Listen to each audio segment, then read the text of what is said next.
नमस्कार मंडळी, स्वागत आहे आपल्या सर्वांची यामीज कुकिंगमध्ये। खानदेश म्हटलं की डोळ्यासमोर येतो तो म्हणजे आपुलकीचा माणूस, अहिराणी भाषेचा गोडवा आणि तितकाच महत्त्वाचा आणि अत्यंत श्रद्धेने साजरा केला जाणारा कानबाई उत्सव। कानबाई ही केवळ एक देवी नाही तर संपूर्ण खानदेशाचं कुलदैवत आणि घराघरातील माऊली आहे। पण तुम्हाला माहित आहे का, कानबाईच्या या पवित्र सणाला जितकं धार्मिक महत्त्व आहे तितकंच महत्त्व या सणाच्या दिवशी बनवल्या जाणाऱ्या नैवेद्याला म्हणजे खास स्वयंपाकाला सुद्धा आहे। कानबाईच्या नैवेद्यासाठी पारंपरिक पद्धतीने पुरणपोळीचा स्वयंपाक केला जातो। ज्या दिवशी कानबाई मातेचे पूजन असते त्या दिवशी पारंपरिक पद्धतीने पुरणपोळीचा स्वयंपाक केला जातो। परंतु कानबाईच्या मुख्य पूजेच्या आदल्या दिवशी भाजी भाकरीचे रोट बनवले जातात। तर हे भाजी भाकरीचे रोट कसे बनवायचे त्याविषयी आजच्या व्हिडिओतून आपण माहिती बघणार आहोत। तसेच कानबाई मातेच्या पूजनाच्या दिवशी म्हणजेच श्रावणातल्या पहिल्या रविवारी पुरणपोळीचा संपूर्ण स्वयंपाक कसा बनवावा याविषयी सुद्धा मी व्हिडिओ अपलोड केलेला आहे, तर तुम्ही तो तिथे पाहू शकता। मी या व्हिडिओमध्ये अत्यंत साध्या सोप्या पद्धतीने आणि नियोजनबद्ध रीतीने सगळा स्वयंपाक झटपट कसा बनवावा याविषयी माहिती सांगितलेली आहे, तरी तुम्ही तो व्हिडिओ नक्की बघा। चला तर मग आजच्या भाजी भाकरीच्या रोट्यांविषयीच्या व्हिडिओला सुरुवात करूया। तर कानबाई मातेचे पूजन नागपंचमी नंतर येणाऱ्या पहिल्या रविवारी केले जाते। रविवारच्या आदल्या दिवशी म्हणजेच शनिवारी सप्ताह पूजन केले जाते। या सप्ताहाला भाजी भाकरीच्या रोट्यांचा नैवेद्य दाखवला जातो। हे रोट बाजरीच्या भाकरीचे किंवा कळण्याच्या भाकरीचे असतात आणि यासोबतच किल्लूची भाजी केली जाते। किल्लू हा ग्रामीण शब्द आहे, त्यालाच कुरडूची भाजी असं सुद्धा म्हणतात। आणि जर तुमच्याकडे कुरडूची भाजी नसेल मिळत तर तुम्ही पालक, पोकळा, मेथी यांसारखी पालेभाजी केली तरी सुद्धा चालते। तर मी इथे ही पालेभाजी घेतलेली आहे, तिला स्वच्छ धुवून घेतलेली आहे आणि बारीक चिरून घेतलेली आहे। अगदी साधी सोपी ही भाजी असते। त्यासाठी आपण कढईमध्ये तेल तापत ठेवूया, त्यात जिरं मोहरीची फोडणी घालून लसणाची पेस्ट घालून घेऊ। यानंतर बारीक चिरलेली हिरवी मिरची किंवा तुम्ही हिरवी मिरचीच्या ऐवजी लाल तिखट सुद्धा घालू शकतात। हे सर्व चांगलं तेलात परतून घ्यायचं आणि त्यानंतर आपण जी आधी धुवून आणि बारीक चिरून ठेवलेली भाजी आहे ती घालून घ्यायची। अगदी 2 मिनिटात झटपट ही भाजी तयार होते। या भाजीला वैद्यकशास्त्रामध्ये अत्यंत महत्त्वाचं स्थान आहे। ही पचायला सोपी असते, तसेच कॅल्शियम, आयर्न यांचा सुद्धा हा चांगला सोर्स आहे। तर फक्त 2 मिनिटात ही भाजी तयार होते।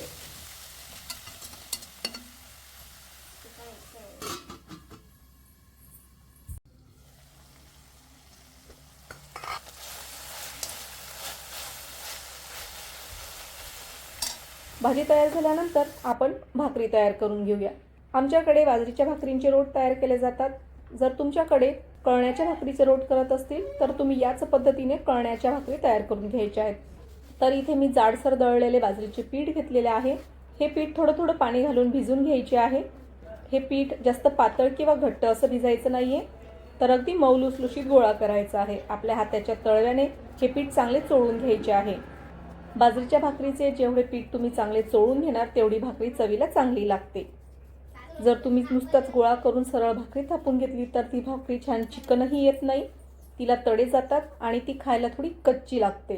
त्यामुळे सगळ्यात महत्त्वाची गोष्ट म्हणजे हे पीठ हातांनी चांगलं रगडून घ्यायचं आहे, हातांनी चांगलं चोळून घ्यायचं आहे। त्यानंतर थोडं थोडं पीठ लावत अलगद हातांनी ही भाकरी थापायची आहे। जर तुम्हाला भाकरी थापता येत नसेल तर तुम्ही पोळपाट लाटण्यावर ज्या पद्धतीने पोळी लाटतात त्याच पद्धतीने अलगद अलगद हातांनी ही भाकरी लाटून सुद्धा घेऊ शकतात।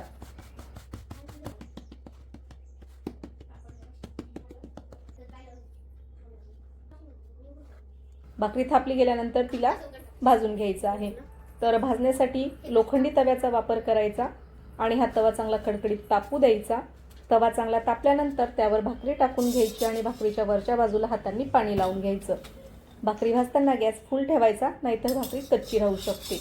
1 मिनिटांनी भाकरी व्यवस्थित शिजते, त्यानंतर तिला उलटून घ्यायचं आहे। उलटल्यानंतर दुसऱ्या बाजूंनी सुद्धा तिला व्यवस्थित भाजून घ्यायचं। पोळीपेक्षा भाकरी शिजायला थोडा जास्त वेळ लागतो, त्यामुळे तिला पटकन उलटायची नाही। उलटण्याने सगळ्या कळा सोडवून घ्यायच्या।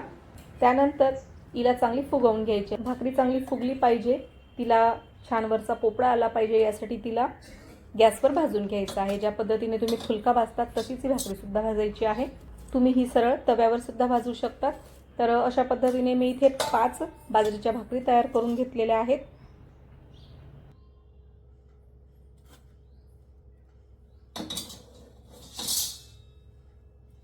तसेच या भाजी भाकरीसोबत 5 कणकेचे दिवे सुद्धा तयार केले जातात।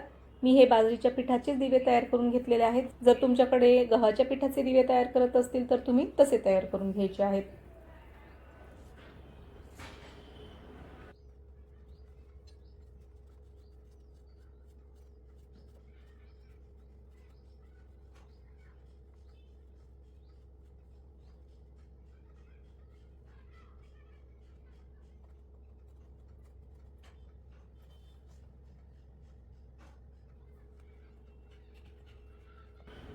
सर्व दिवे तयार झाल्यानंतर भाकरी, भाजी आणि हे दिवे ताटात रचून घ्यायचे आहेत. ताटात रचल्यानंतर या दिव्यांमध्ये वात आणि तेल घालून घ्यायचं आहे आणि हे नैवेद्याचं ताट आपण जिथे सप्ताह पूजन करणार असतो तिथे ठेवायचं आहे. तर रविवारच्या दिवशी कानबाई मातेची मुख्य पूजा असते, पण त्याच्या आदल्या दिवशी शनिवारी सप्ताह पूजन केले जाते. याला सत्यापूजन असं सुद्धा ग्रामीण भाषेत म्हटलं जातं. तर यामध्ये नागदेवता, शंकरजी, बृहस्पती यांसारख्या देवता असतात. यांच्या फोटोला आघाडा आणि दुर्वा आणि जास्वंदीचं फूल लावून माळा तयार करून ती घातली जाते आणि तिचं पूजन केलं जातं. तर या पूजेसमोर हे ताट ठेवून घ्यायचं आहे, दिवे पेटवून घ्यायचे आहेत. संपूर्ण पूजेला हळदी कुंकू अक्षता वाहून नमस्कार करून घ्यायचा आहे. सरळ भाकरींनाच हळदी कुंकू न लावता ताटाला लावलं तरी सुद्धा चालतं, कारण नंतर आपण याच भाजी भाकरीच्या प्रसादाचं ग्रहण करणार असतो. पूजा झाल्यानंतर ह्या भाजी भाकरी आपल्या घरातली सर्व मंडळींनी नैवेद्य म्हणून ग्रहण करायचं आहे, त्याचं जेवण करायचं आहे. कानबाई मातेची आरती किंवा देवीची आरती म्हणून घ्यायची, नमस्कार करून घ्यायचा आणि त्यानंतर तुम्ही हा प्रसाद ग्रहण करू शकतात.